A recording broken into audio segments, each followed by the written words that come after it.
Okay, welcome everybody. It's so good to see all of your beautiful faces. For those that are on video, for those that are only on audio, thank you so much for tuning in today. We really appreciate you taking the time to join our community. Uh, I'm feeling away. I'm not sure about you guys, but I'm feeling away, and whatever you're feeling, we want to open that conversation up around grief and mental health at tonight's Table Talk, a reimagined series created by and for underrepresented communities. So my name is Chris Thompson. I am Reimagine's newest staff member. I serve as the director of development. And 2 years ago, I find myself in Kenya at the beginning of the quarantine. My previous work revolved around literacy, and I was in Kenya helping to create a creative lab for individuals of that community who wanted to create books for children in Swahili. And while that event was great, we got the news that we couldn't get back into the States. And me, having 3 kids was definitely something that was a bit challenging. And then when I did get back, we had a lot of different things happening in the US in terms of the Black Lives Matter movement. And so just a lot has happened in the last couple of years. And so for me during that time was really an eye opener in terms of just how unprepared certain communities are when it's time to talk about grief and mental health, depression, anxiety, things of that nature. And so it was around that time that I decided to really make a career shift. My background is in mental health. I was a executive director and advocate for disabilities and employment and housing in New York City, and just looking for the opportunity to identify an organization that really addressed these issues, helped to create access, but also work to normalize the conversations around life and death and mental health and things of this nature. And so here I am, super duper excited to be with you all. This is my second day with the organization, so I'm very happy to be joining you all and kind of setting off this conversation. Thank you so much for the welcomes in the chat. So here's the central question of Table Talk. What does it mean to live and die well? Specifically among groups that have been historically marginalized, who experience obstacles to healthcare and death care. So our vision for Table Talk is that it becomes a regular sort of a vitamin B booster shot of knowledge, empathy, cultural humility, and of course, community. And while these conversations are by and for underrepresented communities, everyone is invited to these spaces to witness, listen, and learn. You can view all recordings of Table Talks today at our website, letsreimagine.org/Table Talk. And I think Andy will put that link in the chat. So again, super duper excited as I see more and more names join the call. I'm like, man, this is a real special night that you guys have taken to join this Table Talk. And it's cool because July happens to be Minority Health, Mental Health Awareness Month. And so tonight, we're going to center Black perspectives on our grief. There'll be a 40-minute discussion with our guest speakers, and then we'll allow for about 15 to 20 minutes of Q&A. For those who wish, click on the CC icon to get a live transcript of what's being said. And feel free to send my colleague Andy a note in the chat if you have any technical issues during this call. So the majority of us are zooming in from the United States, which is also known as Turtle Island by Native Americans and their allies. So I'm a native New Yorker, which is part of the area known as Lenapehoking. But recently I've relocated to New Jersey, which is also part of the same area, Lenapehoking. And so please let us know where you're located. And if you want to know about the indigenous land where you're located, check out the website, native-land.ca. That's native-land.ca. So now I'll go ahead and briefly introduce our speakers You can read their full bios in the event listing on Reimagine's calendar. Dr. Corinne Glover is an assistant professor of psychiatry at Albert Einstein College of Medicine in the Bronx, where she teaches psychopharmacology and psychotherapy. Her career as a consultant and educator has informed her expertise in the fields of health, equity, workplace mental health, and organizational success. And our colleague Andy has just put in the chat, you can check her out and more of her bio and credentials there. And our second guest is Dion C. Monsanto, and she is the Chief Joy Connector and founder of Joyous Ocean. She is a best-selling author, coach, speaker, mental health advocate, and performer. Dion sits on the National Chapter Leadership Council for the American Foundation for Suicide Prevention and is active with the New York chapter as well. In 2020, she participated as a Reimagine Table Talk speaker and as a workshop leader at Reimagine's Gratitude Gathering. So without further ado, let's welcome Dion and Dr. Glover.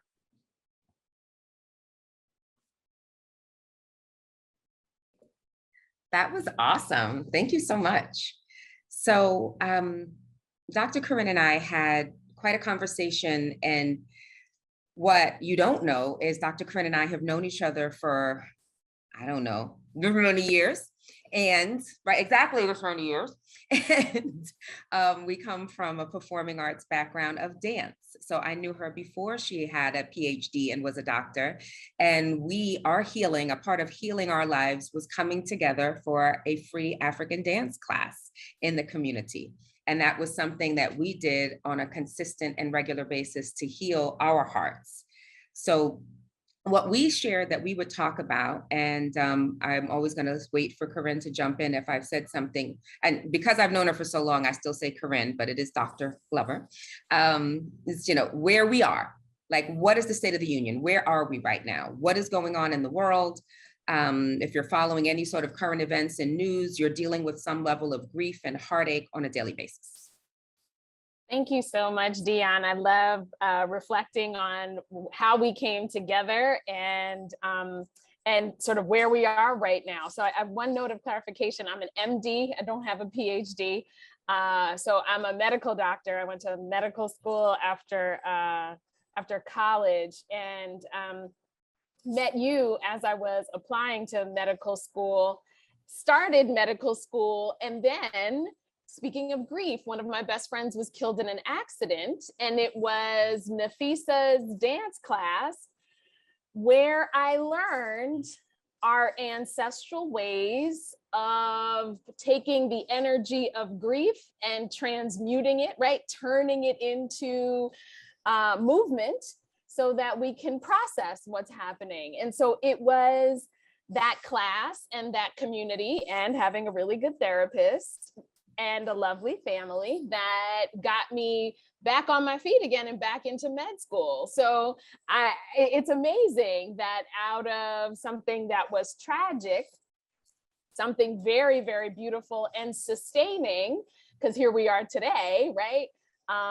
has resulted from that. So one of the things that made me really happy to be invited to this event is to be able to reflect on where we are as Black people in America. And you'll be delighted to know, like, we're kind of in a lot of ways like everybody else, in that we have similar rates of lots of things. One of the things that we have managed to do well is stave off depression. Typically, Black women have lower rates of depression than other people, mostly because we have a tendency, as evidenced by our friendship, to come together, even as strangers, but in a spirit of mutual support. Mm-hmm. And so because that is sort of a common thing in our culture for women to come together, to support each other, to offer words of comfort, and to pair that with either spiritual work or exercise, or in the case of what we were doing in Nafisa's class, I mean, it it was cosmic. Like, I think we summoned the heaven, earth, the universe, the galaxies. All of it. Yeah, I think there's some people on the web telescope out there. There's some beings out there that were like, oh yeah, we heard about y'all, Nafisa's class. So I'll pause there. What I'll add in is, for those of you that are here, if you have a sister friend or a brother friend or someone that you think should be here, you could seriously tell them to join. Andy's going to pop a link in the chat, the same link that you used to register, because we're going to be chatting for a while and they will be able to look at it later, but there will be an opportunity for you to participate because your voice is important as well.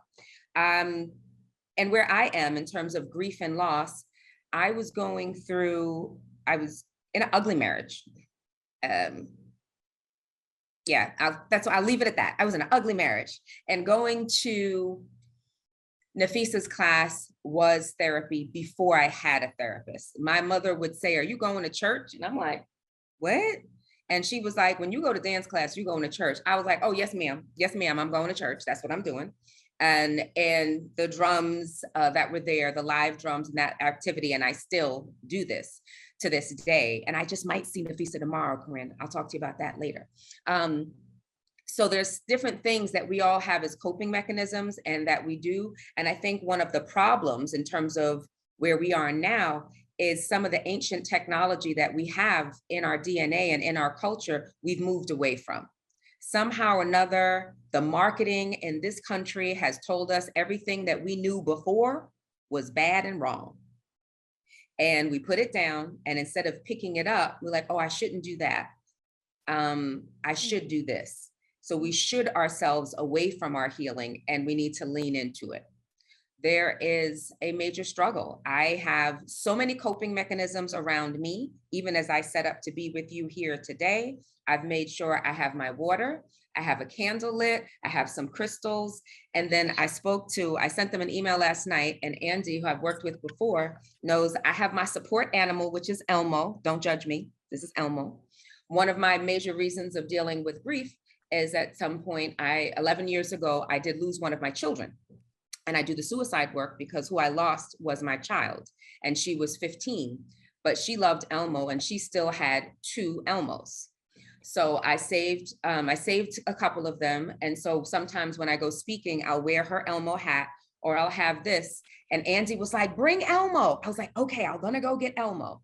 And there are still, to these days, I will post on social media if I'm having a rough day that I will go to bed with Elmo. So Elmo generally sits on the shelf. Kids come by and they're like, you have an Elmo? I'm like, yeah, I'm only 5 years old. It's fine. And they're like, you're not 5. I was like, how you know? But my inner child is 5, and don't judge me and my Elmo. So as we share this conversation, and thank you for what's happening in the chat, there's different triggers that happen for us. And I love that Dr. Corinne brought in some of the stats and what's going on and what we're doing, but looking at what our triggers are for the mental health being in a deeply saddened or weakened state, and some of the triggers such as current news. And I dare mention Roe v. Wade and the Miranda loss of rights and the criminalization of women's bodies.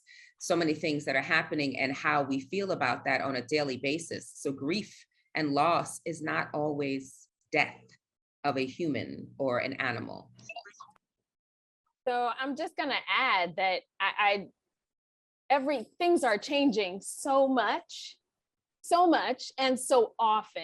And so I can tell you that, as you know, I am on staff at Montefiore, and I'm assistant professor at Albert Einstein. And I can tell you for sure that so many of my patients, as well as friends and family, were extremely triggered by what the Supreme Court did as far as bodily autonomy, right? Because I think many women know that 1 in 4 of us have had some sort of uninvited sexual contact. And again, so this feeling triggered and reminded of previous assaults or of unwanted or coerced interactions of a sexual nature. And then knowing that some of us live in neighborhoods that are heavily policed, and also perhaps there's an extra level of violence or vigilance that we have, and knowing that the gun laws were sort of changed by folks who don't live in the state. Was another level, like another removal of almost like a buffer that I think people were appreciating about living here. And so I think we are feeling so many things. On top of that, losses from COVID, losses of the kind of future that the immediate future that we had been envisioning for ourselves, especially knowing that there's a new variant out that's much more communicable. And we constantly have to gauge, am I safe? Where can I go? Who's gonna be there? What's gonna happen when I get there? Could this cost me my health, my life? And all that can wear a person out. Absolutely. Energetically tired, emotionally tired, physically tired, so many things that come in your way. So as we continue to chat, I would love for you, if you have something available to you, to take note of what your grief and losses are and what are your current coping mechanisms and how are you doing that? Because what I love bringing in that Corinne and I have talked about is the way that, and I'm using her words now, that we are the exception to the rule. We are, I think in this talk, there's so many statistics about where we are as people of color, Black folks in this country, that I love. You can find a lot of that on the net, but what she says is like, and I'm gonna let you say it, our ways of being are what? Oh, you're on mute. You're on mute. Let's see, unmuted. Okay, thank you. It's because I'm sitting next to the air conditioner and I really wanted to make sure that y'all weren't gonna be feeling like you're in a, sitting on a jet whenever I unmute myself. But so here's the thing, right? Like rates of schizophrenia, rates of bipolar disorder, rates of anxiety, are overall very, very similar among any kind of people anywhere in the world. The things that can affect us, though, are these moments when there's maybe a shooting of an unarmed Black person by police or by the state, right? When things like that happen, there's evidence to show that in the community where that happened, the county where that happened, that for up to 90 days after that event, the Black people are hurt. They are hurting. They have symptoms of depression. They may not have a full-blown depressive episode, but a significant number walk with depressive symptoms after an event like that has happened. And especially since we don't have the opportunity to recover. It's like you get an uppercut, then you get a gut, then you get, somebody snap up. The hits keep coming and you haven't had the opportunity to recover. That's exactly right. And so when those things happen back to back, which they do, sadly, then there is little relief from those symptoms. And the cumulative effect can be sort of walking in a state of hypervigilance, right? That is related to trauma, essentially sort of always bracing yourself for the next hit, right? Because just like you said, an uppercut and a left hook and a jab, next thing you know, you're crouched up like this. Your blood pressure's high. You find out you've been taking refuge in donuts. And I love a warm carbohydrate, let's be clear. But also my cholesterol reflects that as well. So I think it's important to also be mindful that among many of our young people, they're clocking all of this, right? And they're like, wait a minute, I've done the math on this. It's not looking good for us. So why should I care? Why should I put effort in? And why do I have to put so much effort into so many areas of my life in order to feel well? And so I think a layer of despondence and despair comes over some of our young people. And so we do know that rates of suicide among young women of color, particularly Black and Latina women, are rising. So I do want to name that we are facing particular stressors and that among some of us, it is taking a very, very severe toll. And I love when we spoke, you were like, our ways of being are the cure.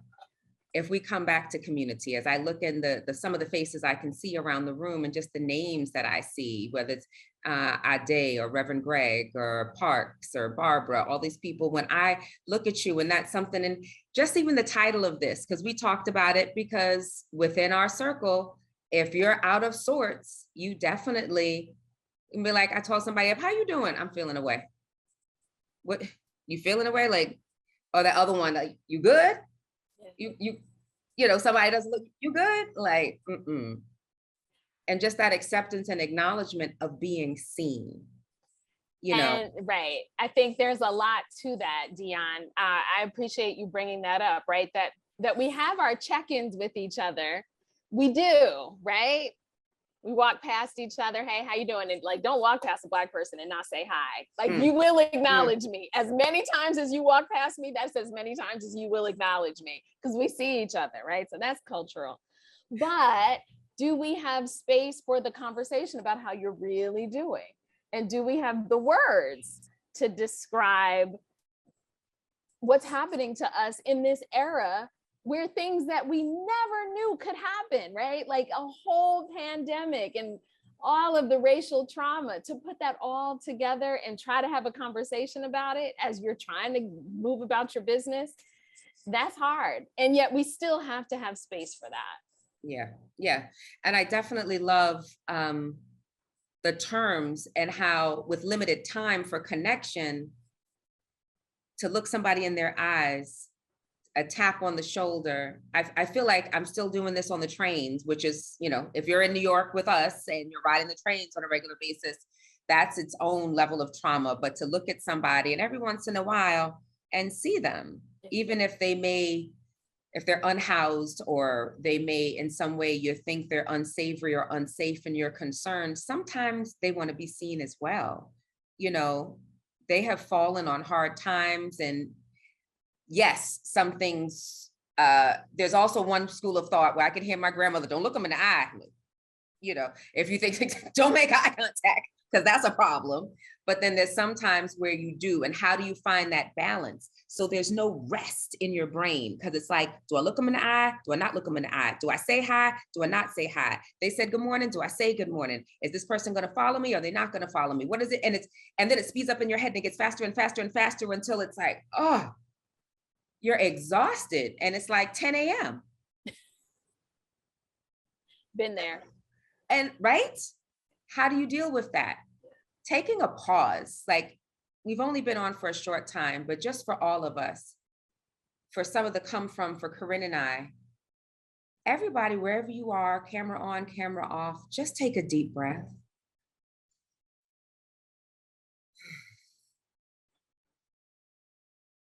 And take another deep breath.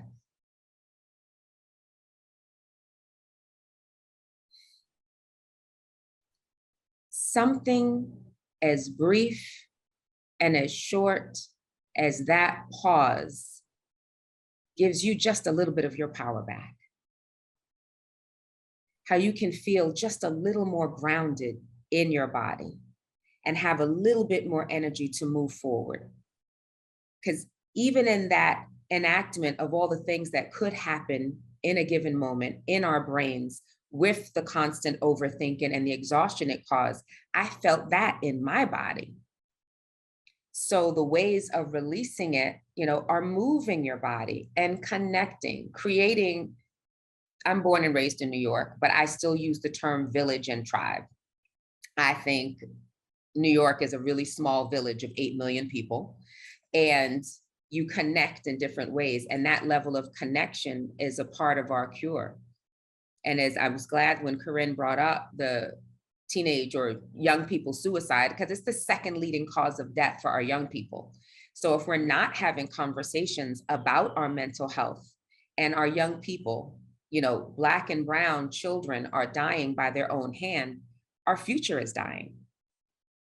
So we have to have a conversation. I need to, as I was having a conversation with my niece today and last week, and she's 17, and really being, how are you? And when you get an answer that's, you know what that means, it's not good. Well, okay, is there something that's happening? Like, that shrug of the shoulders says a whole lot. And when someone doesn't look you in the eye, when you're asking them a question, that says a lot. So how are we connecting with others? How are we connecting with ourselves? When I said I was in that bad marriage, like always full disclosure with what's going on, was I really connecting with how I was doing and why I had chosen this place and this, way of being, and how to exit that and what it meant and what would people think and what would people say? Our young people have those thoughts. But if I can have a conversation with Andy, with Corinne, with Chris, with Michelle, there's a little, the pressure cookers. I know all your mamas had a pressure cooker. A little valve releases off. It's just like some of the steam releases, and you're like, then you can get through another day, another moment. So I'm hoping everybody is taking some stock of what are your coping mechanisms? Who are your 3 to 5 people that you can call? I have not seen Corinne this whole pandemic, but I sure enough have called her. I sure have texted her, and vice versa. We have leaned into each other. So building your tribe and your village is crucial. Can I add that when we talk about ancestral ways of healing, I think I just want to make it clear for people that taking care of your mental health can involve lots of things. And what we don't often talk about are the ways that we keep well, right? Diet, right? Making sure we're eating vegetables and fruits and raw foods and making sure we're getting the right kinds of nourishment. That's important. But then something else that we don't quite talk about enough is being purposeful in our interactions, which is where I think something like Nafisa's class becomes super important, meaning taking time for spontaneous laughter. Because right, sometimes you'd be out there trying to do your dance or whatever, and then find that like, oh my goodness, I look a whole mess out here. Spontaneous laughter, right? And then also, right, making time for not only recognizing the stress of the day, but then also being intentional about releasing it, and releasing it with people who are in community with you. So there's a book called The Burnout Cycle. It's by Emily Nagoski, and it's about being intentional. And I realize I'm losing my beautiful evening lights. I have to turn on a light in here, but it's about being intentional about releasing the stress and recognizing when you're close to burnout, when you're close to just being worn out, and then carving out time, whatever way you can, to replenish, whether it's through exercise of some kind, laughter, dark chocolate. Look, we got a repertoire, okay? We got options. And using them. And I love, you mentioned earlier how food, I term it, food is love. And I remember having a conversation with one of my friends and him being like, really? You think that? I was like, yeah. Somebody gets married, you got food. Somebody dies, you get food. Somebody graduates, you got food. You going to see a friend, you got food. Like, I don't know of any situation, good, bad, ugly, or in between, where there's no food involved. So you can make different choices about the food. I've put boundaries on myself about, when I eat. And when I work with so many clients, thank you, Shantae. When I work with my clients, we're always having conversations about 3 things: what you eat, when you eat, and the really big one, why you eat.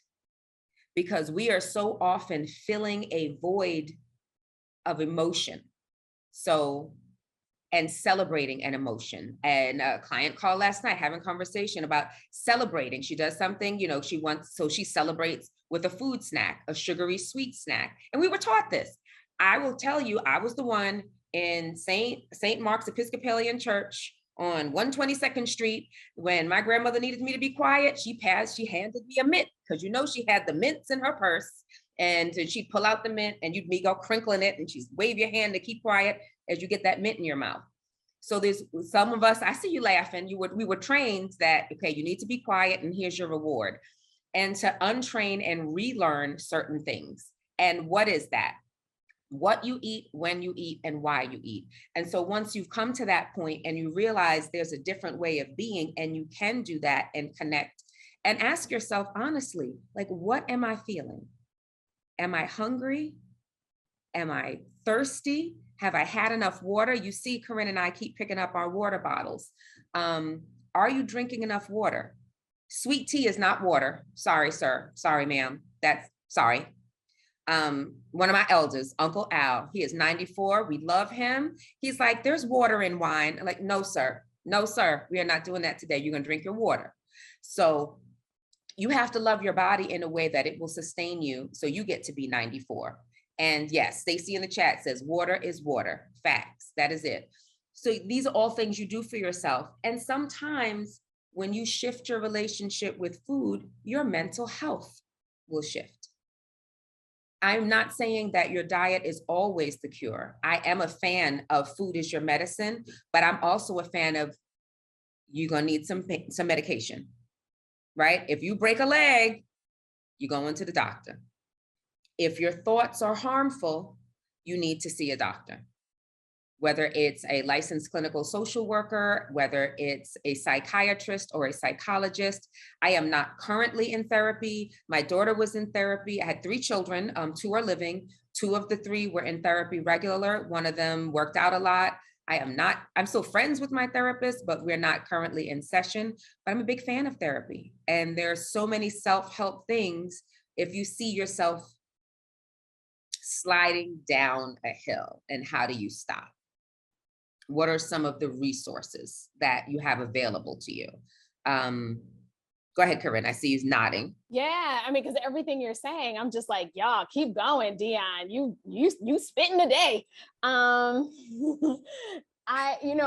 So things that come up often, right, is often people say, Black people don't go to therapy. We don't value our mental health, and I'm like, that actually statistically is not true. It turns out that stigma, right? The belief that therapy is only for the worst among us, or the most severely affected among us. It turns out Black people that's not the primary reason that Black people are not in therapy. The primary reason is access. That it turns out it's super hard to navigate that. A third of employers out here aren't even providing mental health benefits. And so could you imagine working at a job where they were just like, yeah, we're so glad you're here. Good luck with your teeth, because you have no dental benefits, and we only cover you if you go to the emergency room. We don't cover anything preventive. Like, you wouldn't even take that, right? Like, that's not even a conversation most of the time. Mm-hmm. So there are some people out here who are employed full-time and have no access to mental health benefits. So they're going to be paying out of pocket. And unfortunately, mental health services can be very pricey. The wait list can be very long. It can be hard to find somebody who speaks your language. It can be hard to find somebody who has done the identity work to recognize where their biases are. So often folks from the LGBTQIA community show up for therapy, and the therapist has not done their own work around their sexuality. And so there's just all types of microaggressions. So those are things that I think are super important to keep in mind when we talk about Black and brown people having access to mental health and valuing it. It turns out we actually do value it. Yeah. And I'm glad you mentioned that, because people are having to feel comfortable with having the conversation. I am so happy every time I hear someone say, I mentioned this with my therapist, or just therapist or therapy coming up in conversation, because I grew up with family. It was like, you don't need therapy, you're fine, and it's hard. negative terms like you'll get over it, it's just this, or it's just a breakup, or minimizing our emotions, minimizing how we're feeling. And we're growing into ourselves to say, it's like, no, something is not right. And something is not right. My thoughts are not right. My body is, I feel like a foreigner in my body, and being able to, like, I don't know what it is, but I know it's not right. And so I'm really glad for Dr. Corinne to bring up access. And there are some places, and some places that have scholarships. There's so many foundations. There's some sliding fee scales, but you're gonna have to look. And it may not be the first person. That's right. I just returned a pair of shoes because they didn't fit. So you might have to return the first two or three therapists to get the right fit, because the first one might not be it.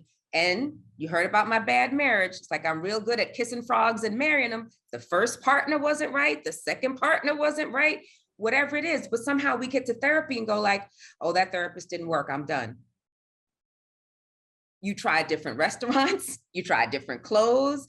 We have to be invested in our solution as well.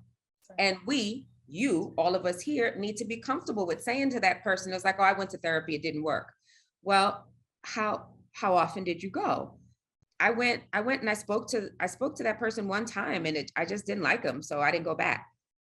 So maybe you try a different person. So in addition to that, go ahead. Oh no, I'm also going to offer, there's some people who believe they're in therapy, but the last time they actually talked with their therapist was 2 years ago. So they'll say, I have a therapist. And then you ask them, when was the last time you saw your therapist? And they're like, that was 3 years ago. I don't know, 6 months ago. No, ma'am, you are not in therapy. You are not in therapy. So let's be clear with our language. Mm-hmm. Yeah. No, language is crucial. And even as where someone in the chat corrected me when I talked about, women, and it's like, in looking at how we identify and all people. So there's reframing the language in an inclusive manner so everyone feels included, and looking at the terminology you're using for all people, and the access and the terms that we use, because there were things we grew up saying about someone being crazy. Or I learned that my family, and having a history of mental health issues, what you would generally hear is someone is indisposed. Somebody had a nervous breakdown. Somebody is away for a while. And then you always have the cousins. You can do your Zoom hand, or you can raise your hand in the camera of the cousin that was being raised by your aunt, but you don't know where their mom is. And we've taken in all these family members, and we don't know what it is because we're not discussing what happened to that aunt, what happened to that uncle. And we are taking care of our family, and I applaud that, but it would be helpful for each of us to know, what is a nervous breakdown? Yes. What sort of episode did they have? Like, what does that mean? Yes. So it can be so many things, right? And so the same way we want to know, okay, so-and-so had cancer in our family. What kind of cancer? Because if it was a lung cancer related to smoking, then I'm less worried about my own,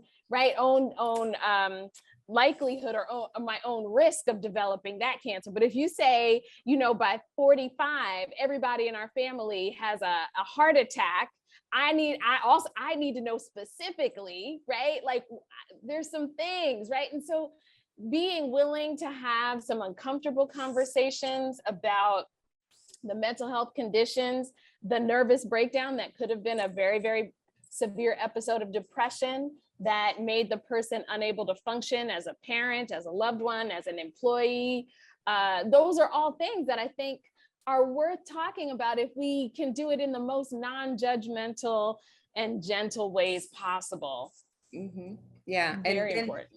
You talked about laughter earlier, and there was something that you said, and I want to hear voices from the people here, and I'm loving that the chat is so active, and hope I can read it later.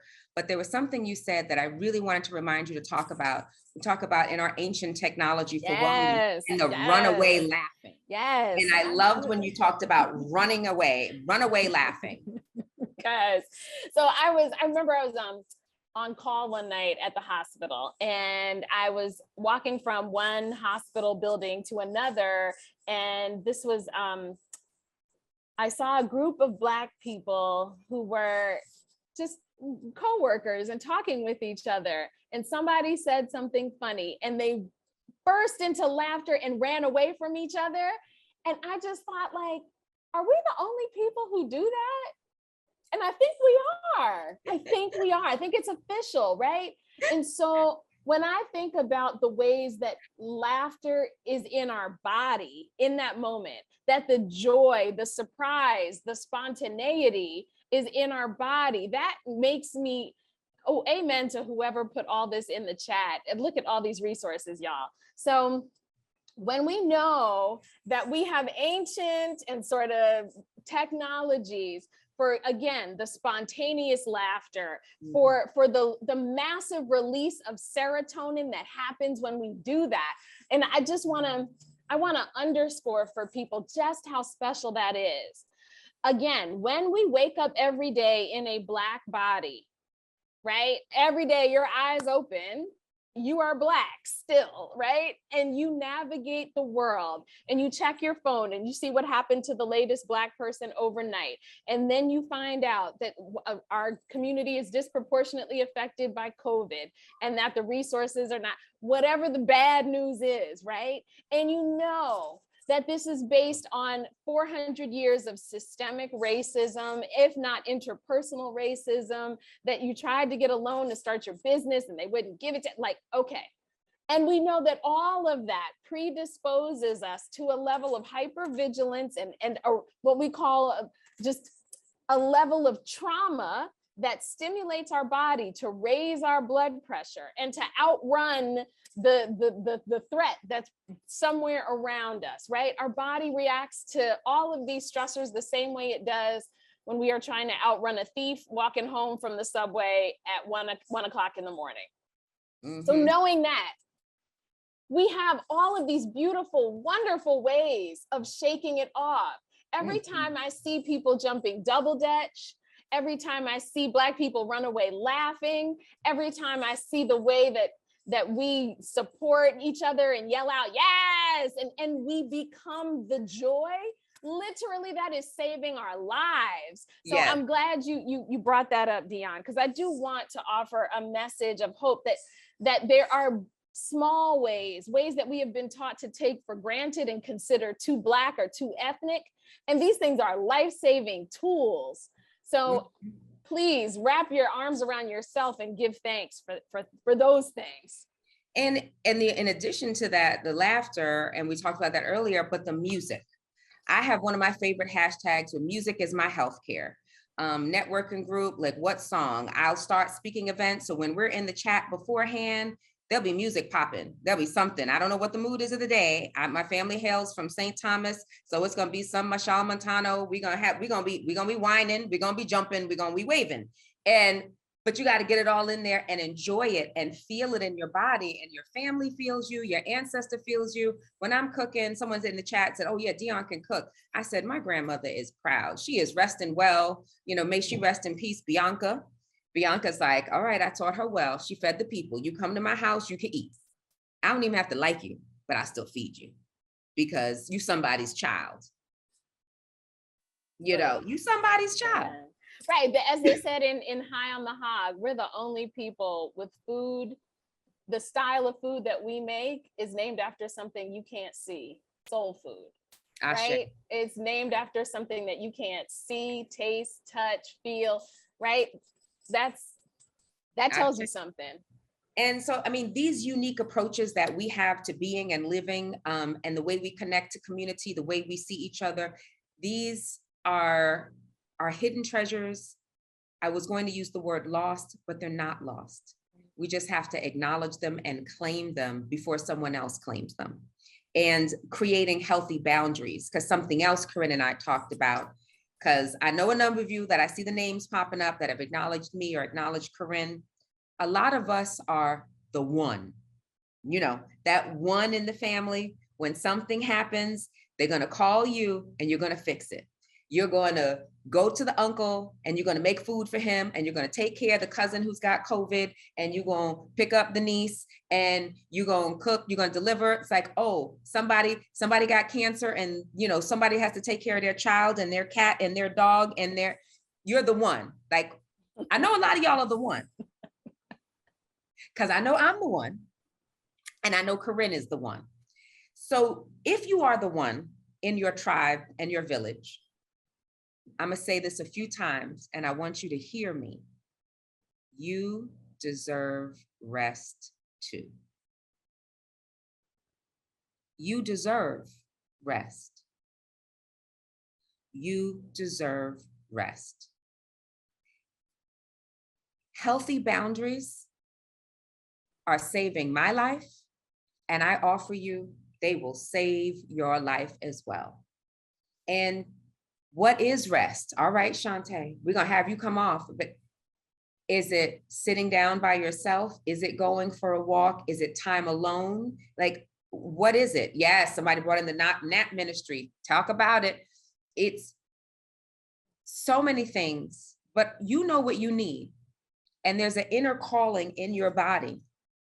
And if you're anything like I was, your rest might be when you get sick, because you don't stop until your body says, I'm not doing this anymore. And then you get to rest. And then you get to rest.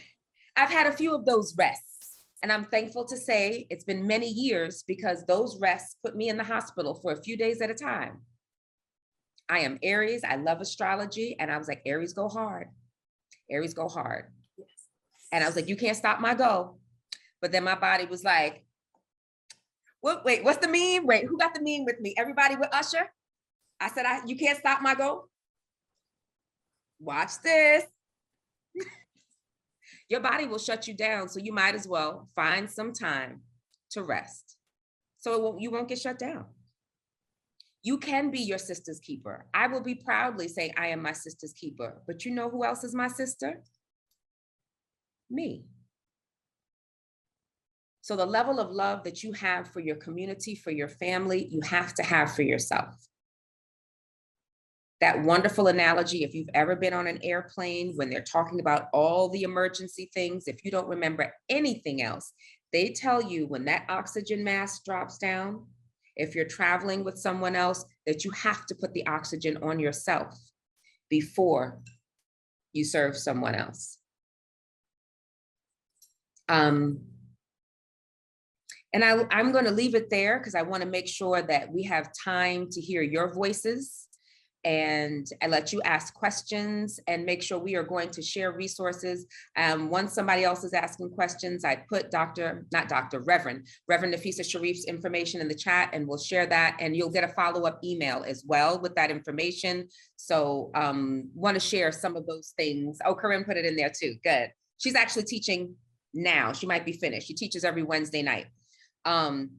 Books that you read. I know Andy put it in the chat. Mine. Different people that you follow, curating what you consume, and not just the food you consume, but the energy. You're here. So you chose to consume something positive this evening or this afternoon, depending on where you're hailing from, East Coast, West Coast. The podcast you consume, the book that you read, the food, everything is consumption. Your social media consumption, this is all a diet of sorts that you put yourself on. I am consuming healthy TV. I am consuming healthy internet. I am consuming healthy podcasts, and I'm not going to judge you if you need some ratchet in your life, but balance. So with that, I want to open the Q&A. But one of the big things I want to ask all of you to reflect on, and I hope at some point I will hear from you, what are you willing to take on for your personal healing? Because it's fabulous to listen to what Corinne has done, to listen to what I have done. And we talked about some personal examples, and I mentioned, like, I feel as though I've gotten into food for comfort. I'm newly single. I'm feeling away about that. And And like, what am I doing for comfort? How am I eating? When am I eating? And like reminding myself of these things. And am I meditating? And so I was like, okay, we're going to put boundaries on what you're eating and when you're eating. And because I'm a night owl, I will comfortably stay up till 3 o'clock in the morning, reading, writing, meditating. Like TV doesn't go on in my house, but the boundaries. All right, well, how much sleep are you getting? If you're going to sleep at 3, you're not getting up at 8. What are you willing to do? What are you willing to take on for your personal healing? I term it in terms of, for me, it's not about the size of clothing. I have been everything from a size 6 to a 2X, and I'm 5 feet short. But you need to right size your life and right size your body and figure out what's right for you. So don't believe that you should be a 22 or you should be a 2. You should feel powerful in your body. And what are you willing to do for your personal healing to get to that point? I love this, Dion. I love this. Sometimes you just need to be reminded of this. So it's like every day I feel like the world sends me reminders that I have to prioritize my health, and not just my health, like, okay, Corinne, eat a salad, but prioritize the little voice that says, I want to go to the beach. I want to go to the beach. I want to go to the beach, right? And then just be like, okay, Negress, I'm going to take you to the beach, right? And to, because I am one of those people, and I'm sure there are folks out here who we would love to hear from, who are in the practice of hearing that little voice, but then also saying, but I have to do this. I have to do this for somebody else. I have to do that, or I promise this. So one thing I'm learning, this is my thing in response to your question, I'm learning to not overschedule myself. So sometimes people will say, I want you to say yes to this. I want to invite you to an event 5 months from now. I don't know what this world is going to be like 5 months from now. Girl, I'm not saying, if I say yes, that'll be a conditional yes. I reserve the right to go to the beach that day if my mental health dictates that I need that. So thank you for the invitation. I'm gonna give a conditional yes, but I'm not sure. Yeah, that is beautiful. So I would love if there's something that you have to say, if you have a question, because we do have a well of resources to share, and we are infinitely whole and resourceful. And so many of the beautiful people that are here, I see we were over 70 today, have shared things in the chat. So if you have a question, feel free to take yourself off mute and ask a question. Or wait, I should ask Angie, is that okay? Is that, are we up to that People part? are free to unmute, absolutely. Okay. Don't be scared. I can't bite you today on Zoom.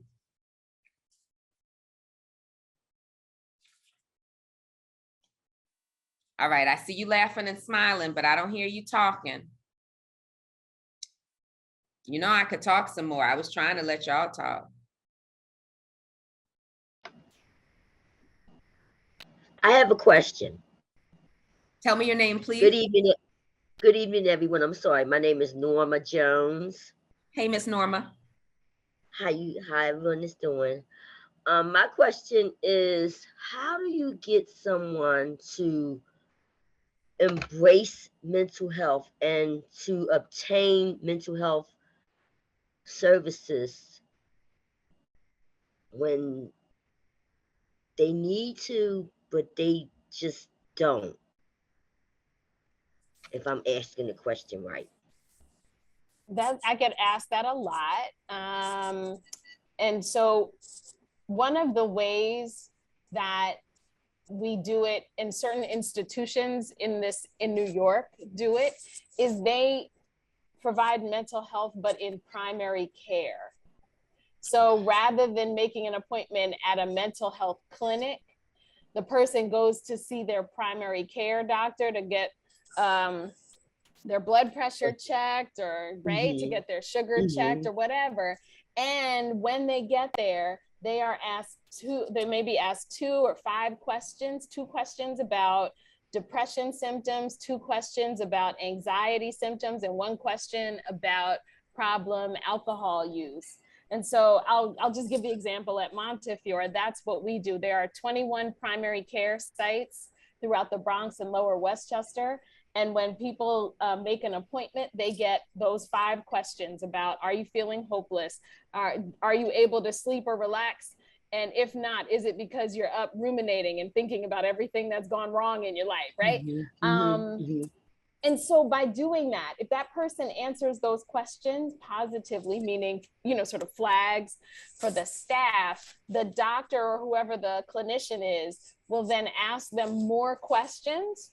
We call that the PHQ-9. We can put that in the chat if you like. And when they ask them those questions, that flags, okay, we need to, if you're interested, if you feel like, sounds like you're going through a lot, can we walk you down the hallway to talk with our social worker? Actually, our social worker, licensed clinical social worker, will come down the hall and do a warm handoff.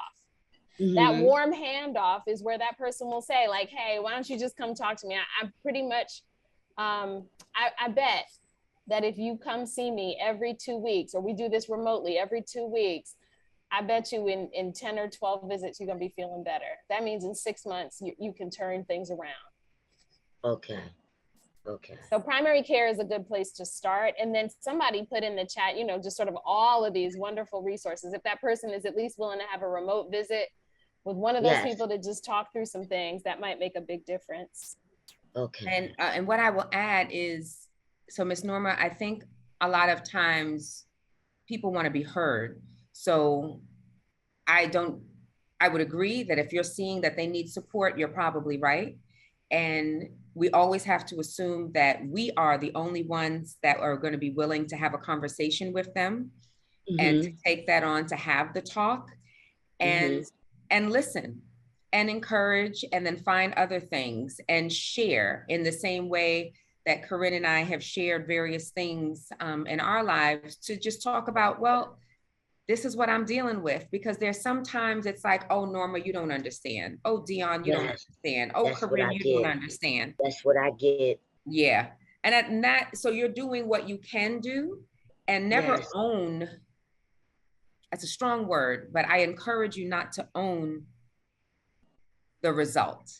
So in the same way as I shared, I have lost a child, I know that I did the best I could with the information I had at the time. So I cannot own the result. I am not guilty. It's not a fault. So I'm hoping your loved one will get the support that they need, and you can guide them somewhere. But also for you, for your mental health, Norma, own that you're doing the best that you can. And we hope that they take the step that they need. Okay. Thank you so much. You're welcome.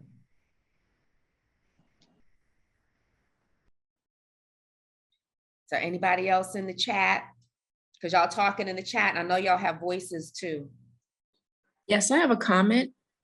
I'm Sabrina Malachi. I'm from New Jersey, currently living in Maryland. Hi. So I'm just really grateful for the two of you. And I just happened to find you on Facebook. So I always say Facebook is good for something instead of just looking at people's status updates. So just very excited to see the two of you. So I am a clinical mental health clinician. I work with children. So I work with every age from 8 months to 18 years old. So my last job in Baltimore City, working specifically with infants and children up to the age of 5. And I feel called to work with children. I feel called to work with adolescents. The problem that I've been having is that all of my jobs, and I've had 4, so I just graduated from, well, not just, but I graduated from Loyola University of Maryland in Baltimore in 2018. And since then, all of my positions, even my internships, have been with serving people in the BIPOC community, which I absolutely love. So I didn't actually choose it, it actually chose me. The problem I've been having is I've been working with supervisors, executive directors who are not people of color, So working with white individuals in the field. And the problem is that the cultures don't align. So serving communities in like West Baltimore, which is predominantly Black, my specific problem, which I have voiced several times, is that when the patients come to see us, like I'm forced to use their way of serving the patients. So I'm forced to use their way of serving the children as well as the parents. And they just don't understand, meaning the people that come for service don't understand like what it is that I'm talking about, because I'm forced to say it a certain way, do it a certain way. And that has been like my biggest issue, and just not knowing how to navigate the system of, you have to do it like this, you have to use this theory. Well, those theories don't work for Black people who don't have a lot of resources, meaning like they're unemployed, they have Medicaid, so they have, they don't really have much of a choice as to who they can get mental health services from. So feeling really discouraged. I'm actually on sabbatical now because I've actually thought about, okay, what am I going to do? Am I going to continue this field or just say, forget it, because it's just not working? So the two of you actually give me hope, because I have not met anyone in the field who actually understands that all people cannot be served the same way. I mean, you definitely have to incorporate where people have been in life, what people are going through, where people live, educational levels, traumas. And so, I'm just wanting just to share that I'm just grateful. And I'm just on this journey of trying to figure out what am I going to do next, and where am I going to work, and just what am I going to do. So I'm just thanking the two of you for being present here and speaking my language that I actually understand, because everything that you're saying, I'm like, wow, I understand what they're saying. So there is hope for my future in this field. So thank you. Aw, For sure. thank you Yeah. for sharing that, Sabrina. I'm not in the field, but what I do want to offer to you is the therapist that I found when I was searching was someone, I guess, similar to yourself. And her name was Dr. Ajwa Aku. Mhm. It was a Black female. She does have a YouTube channel now. I can't think of the name of it, so I'll share this resource. I'm writing it down to remind myself with Andy, so you can follow her. And so she was Black like me, had locks like me, pretty much natural like me. And when I went to her and said, the first doctor I went to wanted to get all this other history from me and was not listening to what I was dealing with now with a suicidal child. Right. And then, my daughter's name was Busi Siwe, Busi Siwe Ayo, and understanding various things in the cultural context, and just her validating that I was right and figuring out how she could work with me made a world of difference. So hold on to your vision. Someone is going to see you and need you. And that's just from the recipient of seeing this person. I have been looking on something on the website, I think it's Alma, where they help you find a therapist that takes your insurance and things like that. So there are ways. I can't say I'm not in that field, but I absolutely, something that I say often when I speak to people, my newsletters, my book, is that joy is your birthright. Right. Joy is your birthright and transformation is possible. Now, I don't know what that looks like for you, Sabrina, but the fact that you randomly found us on Facebook and you showed up today and you heard what you needed to hear today to have hope. Right. I have every belief that you will find your way. And I'm just hopeful that I will hear about it when you do. Thank you so much. I'm gonna also offer that there are online therapy companies like Alma, just like you said, and there's Ayana Therapy that specializes in mental health for people of color, for the Muslim community. And so and they are offering supervision hours as well, right? Because I know part of our training for folks in social work and licensed mental health counselors is that you need to have your training hours signed. I think you said you were already done with your training, but just in case you're not, but you're looking to work for people who are of similar mind. I'm a strong believer in like the National Association of Black Social Workers, NABSW, and the ABPSI, Association of Black Psychologists, simply to just maintain that network of professional people in mental health who are coming from the perspective, who are out here asking the same questions you are. On Twitter, we have a hashtag psych Twitter. We put it out there, like on Black Twitter, hashtag Black Twitter, at the end of whatever you're posting. And somebody posted, like, is DBT, right, dialectical behavioral therapy, has that been evidence, has that been shown to be a process that is, what's the word I'm looking for, reliable for Black people in Black communities? Because if we know that certain therapy modalities were developed for white people with white people in mind, they may not tap into the experiences of Black and brown people. So Sabrina, you are not alone, as you well know. B, there are organizations out here that if you choose to become a member, you can rock out and be among like-minded people. And C, hop on Twitter. Sometimes it's the worst place in the world, I can't lie, but sometimes it's awesome. Okay, thank you so much. I appreciate it. For sure. Someone asked me to type Alma in there. So, I mean, I'll go look it up. When she's speaking, I'm trying to look up things that we shared and we'll share it later. But Alma, I found it on Instagram because I'm an IG fan. And I scroll through just to see, and I'm like, oh, this is great. Because always wanting to find resources for people. I generally speak with people. Oh, there's another list somebody put in. But all right, I'm checking in with you, Andy. Are we good on time? Can we take more questions? Should I be wrapping up? Take one or two more. Okay. I Right, have a comment. Go ahead. Tell me your name. My name is Thea Simmons, and I'm a therapist in Detroit, Michigan. And I was really happy to see that this was coming up, and glad to your sharing was wonderful. You know, I've been thinking, first of all, I want to say that a couple of years, I started out in I have my master's in public health too, and as well as being a psychologist. But that's what I did for 35 years with public health. And and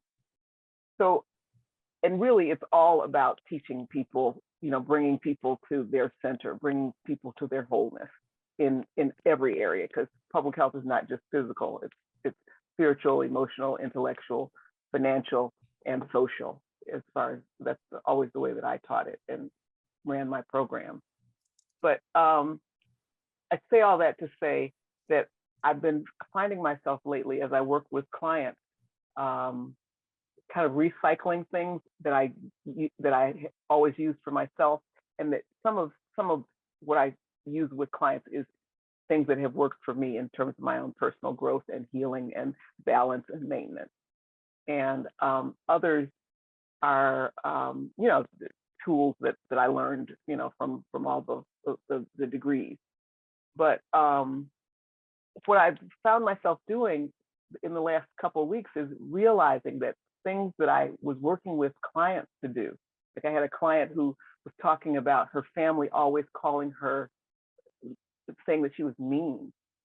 She's the Captain Sava, you know what, in her family. She's the hero child. She's the everything. Her mother had massive health problems from the time she was about 4. And so at age 5 and 6, she was going to the grocery store for a family of 8. And, you know, that kind of thing. And so she's got all these labels on her. And so I had her for homework once recently, come up with a list of adjectives of how other people had described her. She did some powerful work with that. And then the next week she came back with a list of adjectives that she could come up with for herself. And it also really powerful work. And I added, you know, was able to suggest a few additional ones for her. And then I thought about that as well as some other things, like I've been doing work on affirmations with clients a lot lately, a lot with gratitude. And I thought about that, and I thought, time for me to pull that out for myself again, you know, and just because this is brutal work these days. When I started out doing therapy about 8 years ago, you know, it was psychiatrists. It was hard to find a good psychiatrist. Now you can't hardly, you know, people say they you know, they have to wait months, or they, you know, call like a dozen offices and maybe not get a call back. So that's, you know, that people, COVID has really pushed people to the wall, needless to say. The other thing that I want to say is that there's a technique, EMDR, which is powerful. In fact, I just found an EMDR therapist myself to do some you know, some work for a bit. So I just want to mention that, because EMDR is one of the most amazing things that I've ever seen. It cuts through trauma. It rewires the brain. Yeah, thank you for that, Thea. And I do have a client as a coach that does have she works with someone on that does EMDR. But I know for some it may be, as you Google EMDR out there, it may be financially prohibitive because that person may, or you know, hers does not accept insurance. What I will offer you, someone had put in the chat about Headway, that there is an app that I have on my phone. Hold please, I'm looking to see the name of it. And it's called, I have an app on my phone with all these things that say health. It's the tapping solution. That's the name of it. So the tapping solution is an app on your phone. And what I will say, I have the free version. If you want to pay for it, you can, but I have the free version. So the free version takes you through, and EMDR and tapping are not exactly the same. But That's right. That's right. They're not. They're not. But I would say just to empower people with things, but that they can help themselves with, that may ease some of the challenges you're experiencing. So, and by the way, the people who do the tapping solution do a major free training once or twice a year. Oh, wow. So by Googling that, you can, and they send you a PDF for a really thick manual, and it's like several days long. So yeah, that's really good too. Thank you, Thea. Thank you, Mama Thea. Do you see what I mean about we as a people are infinitely whole and resourceful? Infinitely whole and resourceful. Yes, we are. Yes, we are. And again, just reminding you, wherever you are, to take a deep breath. If you're watching this as a replay, for those of you that have stayed on, you know, and we've gone over, not by much, but to thank you for your voices, to thank you for your shares, and even gratitude is a superpower that we have. And, you know, reminding us, gratitude, just being grateful for this breath that I have right now. I don't know about the next breath. I loved when Corinne said, I can't say yes to something 5 months from now. Like, I don't know where I'm going to be. I don't know what's going on in my life. But right here, right now, what we have together, we've built a community right here. I have enjoyed looking at the faces I've seen and the chat that I could read. You can save that chat as well and share, and just reminders. I was really thankful to hear Dr. Thea, or Mama Thea, you know, everybody's mama, miss, and auntie, sorry, to say that, you know, using affirmations.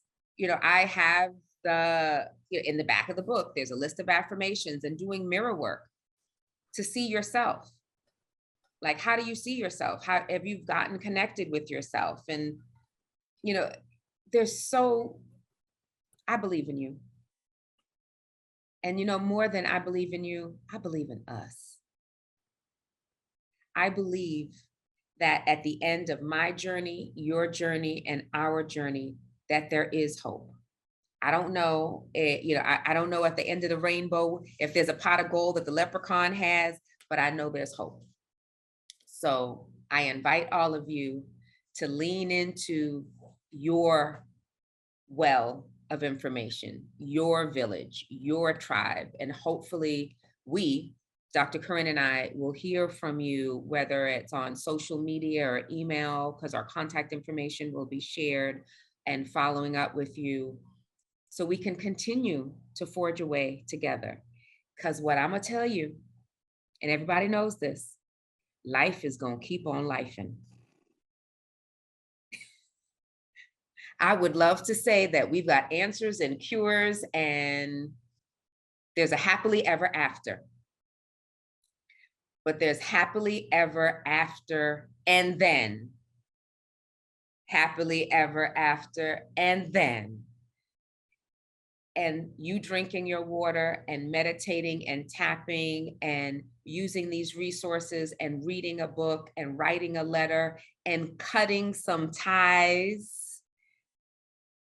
I'm saying it again, and cutting some ties and getting your boundaries is going to give you what you need. And hopefully you'll be able to give others what they need for you, and they may find it for themselves. Thank you to Let's Reimagine, for Andy for managing the chat, for all of you for managing to the chat. Thank you for my sister Corinne. When I contact her going, I want to do this thing, been like, all right, girl. I'm like, come on, we could do it. And making a way. We are definitely a people that make stone soup and it's delicious. We make a way out of no way. I believe in you. I believe in us. All right, Corinne, what you got?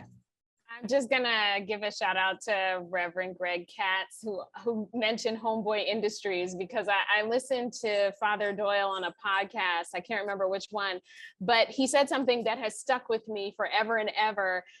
He said that one of his folks that he mentors is this former gang member in South LA who developed a meditation practice. And one of the things that he would repeat to himself to find calm in the midst of lots of chaos is he would say, resting in you, resting in me. And when I tell you, I think that to myself when I am having a hard time with a patient, somebody is very dysregulated, very traumatized, grief-stricken, overwhelmed, depressed, you name it. I will start to say that to myself. So I offer that. Thank you for bringing up Homeboy Industries. Resting in you, resting in me. That we are who we are because of each other. And there is power in recognizing that even when we are overwhelmed, mostly when we are overwhelmed. So I'll stop there and just thank you so much for inviting me. Dr. Corinne Glover, Dion C. Monsanto, Chris Thompson, thank you so much for taking the lead on this beautiful, beautiful event.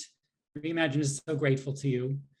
We're going to continue focusing on facets of grief. That's our theme at Reimagine this month. And we have on the Zoom chat here our next wonderful workshop leader, grief coach Jenny Diltz. Jenny will be in conversation with author Robert Hardy and discuss the unexpected benefits of grief. I know some of you hear benefits of grief and your eyebrows are raised, but really tune in. They'll be exploring things like finding community and creating connections. This is stuff that we're observing here that's happening on the Zoom call right now. And that's on July 20th.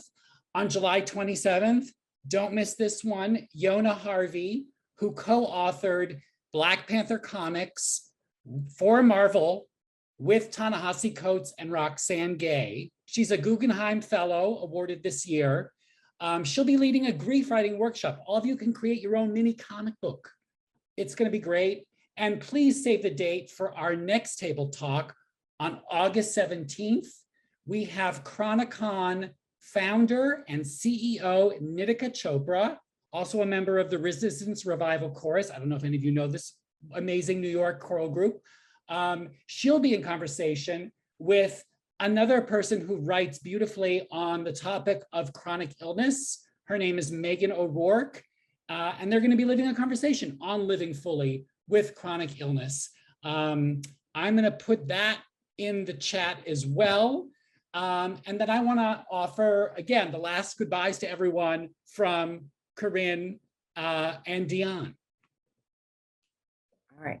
All I'm going to say to you, you heard all that yummy juiciness that he said. Y'all better open them emails. You know you got that 3,000 emails in your email. You better open them Let's Reimagine emails and get in there. This is awesome. Thanks so much for inviting me. This has really made my heart smile. Yeah, it made my heart smile too. What a wonderful way to end the evening. Yeah. Yeah. All right, everybody, come, at least all of y'all come off mute and say bye. Let me hear your voices since you won't let me see your face. Bye. Thank All y'all right. so much. Thank you. Bye. Bye. Bye.